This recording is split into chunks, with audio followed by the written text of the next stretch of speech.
What ever systems we are developing, तो system में यही है कि आपको you have to do it exactly as per rules, क्योंकि अगर वो रूल मैनुअल में गड़बड़ हो गया तो एक ही इंस्टेंस में जाएगा, कुछ जाएगा, बाकी सिस्टम में अगर हो गया तो it will you know across the board वो सारा गड़बड़ हो जाएगा। इस सिस्टम में तो ये आपके में ये नहीं हो पा रहा है, हमारे में तो ये भी हो जाता है, नहीं ये तो इस तरह का था। बट वो रेलवे बोर्ड जो है वो सुप्रीम अथॉरिटी है, बोलता कि नहीं यू हैव टू इम्प्लीमेंट। इतने बड़े सिस्टम्स को जब बनाते हैं, जब सेटअप करते हैं, तो कुछ चैलेंजेस भी आते होंगे, which could be internal challenges, external challenges. जैसे आपने एक आई थिंक मेंशन भी किया था कि हम इंटरनली इसको बनाएं या वेंडर बाहर किसी प्राइवेट सेक्टर को आउटसोर्स करें, टीसीएस या एनी अदर ऑर्गेनाइजेशन। सो ऐसे और कौन कौन से टाइप के चैलेंजेस हैं या यू नो क्वेश्चंस थे जो सॉल्व करके फिर आगे बढ़ा गया बेसिकली? सो ये जो सिस्टम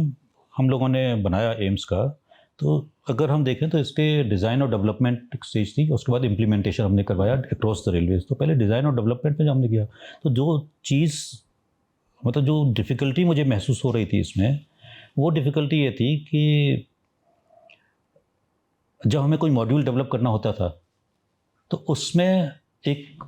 कंसेप्ट मतलब कंसीव करते थे कि इस तरह का मॉड्यूल है, रिक्वायरमेंट्स आपके बोर्ड से या रेलवे जो इन्वॉल्व थी इसके उसमें वो आती थी, और रिक्वायरमेंट्स के according we started developing that. तो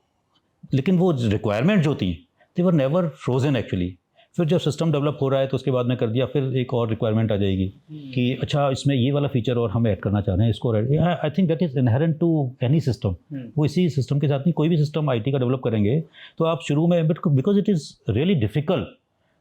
you know to capture the entire complexity of the project in one go. आप शुरू में आप नहीं इतना समझ पाते हैं, no matter how hard you try. तो उसमें ये चीज़ें थी कि फिर हमें लगता था कि अच्छा ये डिज़ाइन के लेकिन इसमें ये इशू आ रहा है तो इसको ऐसे करना पड़ेगा। तो उसकी वजह से जो रिक्वायरमेंट्स थी वो बढ़ती चली, स्कोप प्रोजेक्ट का बढ़ता चला जाता था, और जिसकी वजह से उसमें टाइम एंड कॉस्ट ओवररन्स की पॉसिबिलिटीज़ बढ़ जाती थी। तो एक बड़ा चैलेंज हमें ये लगता था, और इसको हम लोगों ने एड्रेस भी करने की कोशिश करते थे, बिकॉज आई वॉज देयर। तो वो था, तो उसमें हम मतलब उसको देख रहे हैं कि किस तरह से इनको हम पहले से ही कंसीव कर सकते हैं। Then there was a team, वो हमने अक्रॉस रेलवे बोर्ड ने टीम बना दी थी, जिसमें कि एक जोनल रेलवे की टीम है जिसमें डिफरेंट ऑफिसर्स हैं, उनके साथ रेगुलर इंटरेक्शंस थे। तो वो टीम हमें इनपुट्स देती थी, because whatever systems we are developing, तो सिस्टम में यही है कि आपको you have to do it exactly as per rules, क्योंकि अगर वो रूल मैनुअल में गड़बड़ हो गया तो एक ही इंस्टेंस में जाएगा, कुछ जाएगा, बाकी सिस्टम में अगर हो गया तो it will you know across the board वो सारा गड़बड़ हो जाएगा पूरे इस तरह का। तो इसीलिए उसमें बहुत केयरफुल, और अगर रूल्स के इंटरप्रिटेशन में कहीं गड़बड़ है तो that has to come from the board, क्योंकि कई बार रूल्स के इस तरह के होते हैं कि you can either interpret slightly this way और दैट वे, इस तरह का भी होता है। But when you are building a system you have to have only one you know positions, कि या तो इस तरह से करना है। उसके लिए हमें then we have to approach the railways board, या कोई वो इंटरप्रेट करके ठीक बताएगा कि इसको इस तरह से करना है, then we will implement it. तो उसमें करते थे कोशिश, बट ये एक चीज़ मुझे लगी कि जिसमें रिक्वायरमेंट्स बढ़ रहे हैं, स्कोप बढ़ रहा है, जिसकी वजह से थोड़ा सा लंबा खिंच जा रहा है। तो वो एक दूसरा एक जब इशू था, तो मैंने बताया आपको कि इम्प्लीमेंटेशन में जब इतना बड़ा सिस्टम कर रहे हैं, तो जब लोगों को जाते थे जिन यूनिट्स में हमें करना है कि आपने डेवलप कर लिया, फिर उनको बताते थे कि ये सिस्टम हमें यहाँ इम्प्लीमेंट करना है, तो रेजिस्टेंस अगेन उनका ऑलरेडी एक लोकलाइज, जैसे मैंने अगर ट्रैफिक अकाउंट्स में वहाँ पे एक सिस्टम डेवलप कर दिया और मेरे पास में कोई आएगा कि भाई अब हमें एम्स करना है, आप यहाँ से इसको वो करके और एक पूरा सिस्टम बनेगा, तो उस केस में फिर then I will also and it's my baby, तो मुझे लगेगा कि यार वो मेरा तो बढ़िया चल रहा है, इतना अच्छा है, and then people will come in with all you no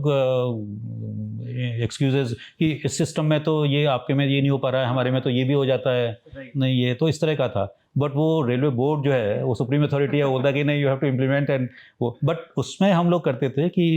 even I went to many you know units, और टीम जाती थी हमारी, we used to make a presentation, उनको देते थे, बताते थे सिस्टम के बारे में, और उनके जो भी डाउट्स थे उनको क्लियर करते थे, और उसके बाद में तो एक्सेप्टेबिलिटी धीरे धीरे बढ़ती थी। दूसरा एक जो इशू जो आपको बता रहा था, उसमें लेगेसी डेटा का बहुत बड़ा इशू आया, जो मैंने उसमें भी बताया था ट्रैफिक अकाउंट्स में,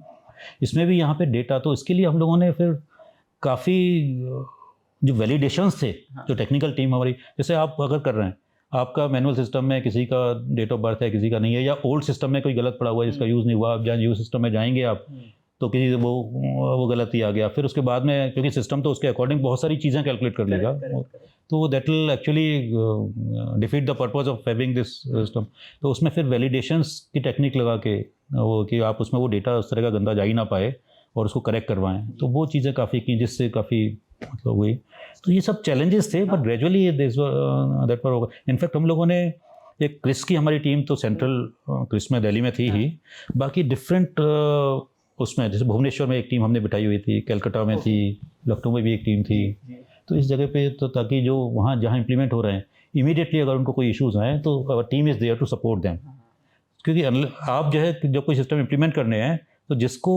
जहाँ पे इम्प्लीमेंट हो रहा है उसको भी आपको एक तरह सेटिस्फाइड रखना है, उसको बीच में ये ना लगे कि नहीं यार ये कुछ सपोर्ट नहीं मिलती है, वो नहीं होता। तो दैट वाज ए चैलेंज कि we have to immediately give support, ताकि वो हो के वो एक तरह से डिसएंचेंटेड ना हो जाए सिस्टम से कि नहीं यार ये नहीं करना है। These were challenges and somehow we are able to do it.